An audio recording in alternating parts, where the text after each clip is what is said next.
today I'm with Kjaer from the Big Picture People.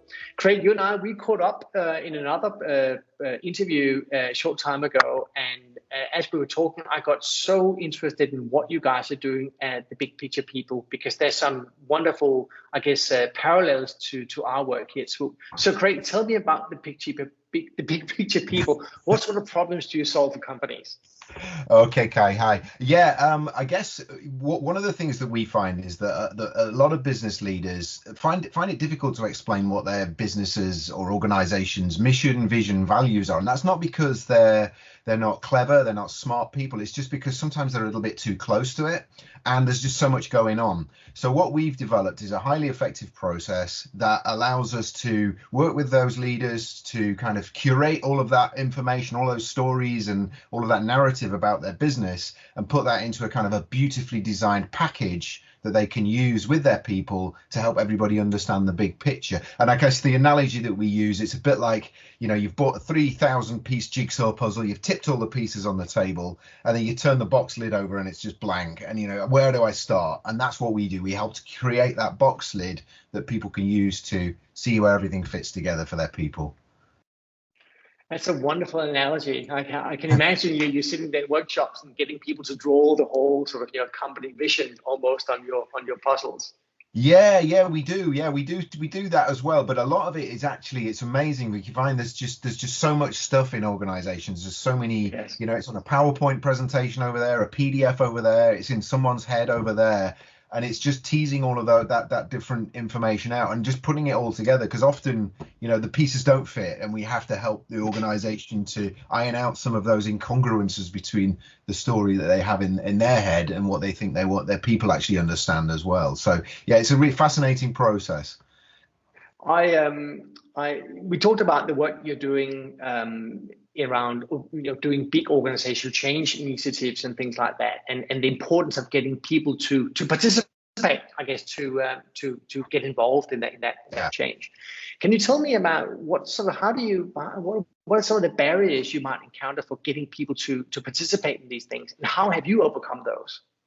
Yeah, one of the things is I think all of this stuff only really comes to life when we can have a proper conversation about it, when we can have a two-way dialogue between the leaders within the organization and everybody else within the organization. And at the end of the day, everybody is just part of the organization, whether they're leaders or employees or whatever name we give to them. So one of the challenges is, how do we have those conversations? And that's another thing that we help organizations to do, is to have the conversations they don't know how to have.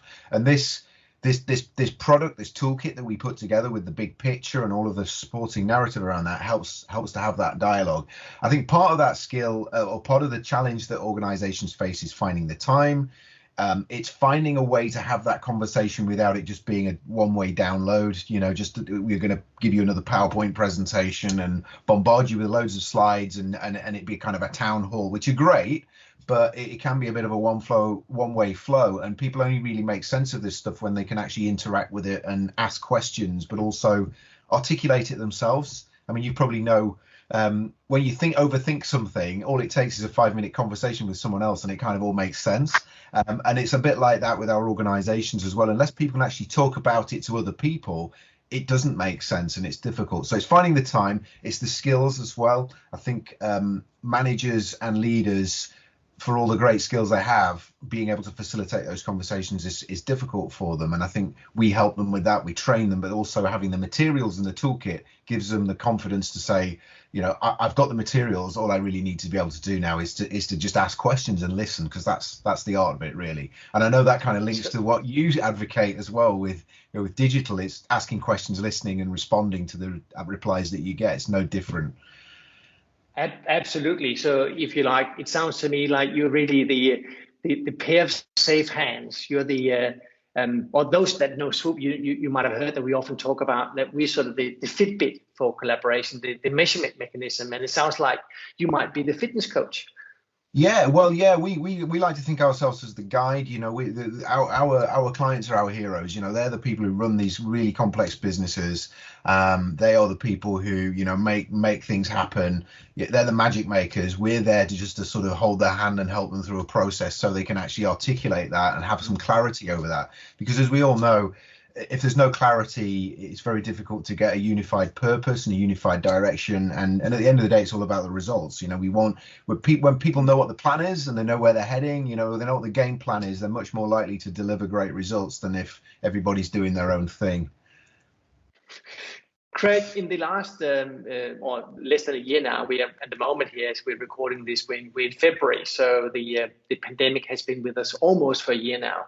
Yeah. And as it's blatantly obvious to everyone, a lot of things have moved online. What's sort of your advice for people to have these conversations, as you were talking about, in the context of the big picture? How would you have those online? Yeah, it's an interesting question, Kjaer, because it's something we've wrestled with, and I think we've kind of finally got there after a lot of internal reflection and torment to a certain extent, because our process is very much, it's a fireside conversation. It's about, you know, that human interaction, you know, using the metaphor of sitting around the campfire being this kind of toolkit that we've created where we can really understand that and unpick it, and to do that virtually is difficult.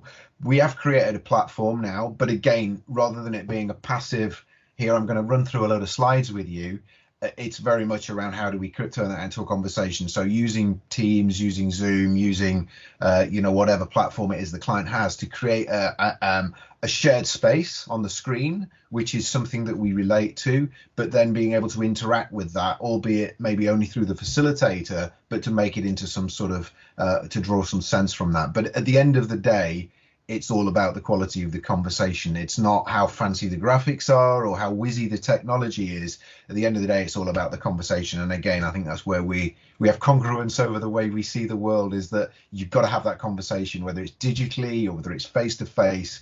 It's through conversation that change happens, and yeah, the pandemic has created a challenge around that. I think it's created some great opportunities as well, don't get me wrong, but I think in terms of that human interactivity and conversation, I think we've had to be really creative. And I know not just us, but I've seen other great creative approaches that people have used to keep that conversation going, rather than it being a kind of, it's very tempting to just fall into passivity and presentation mode, I think, in this world.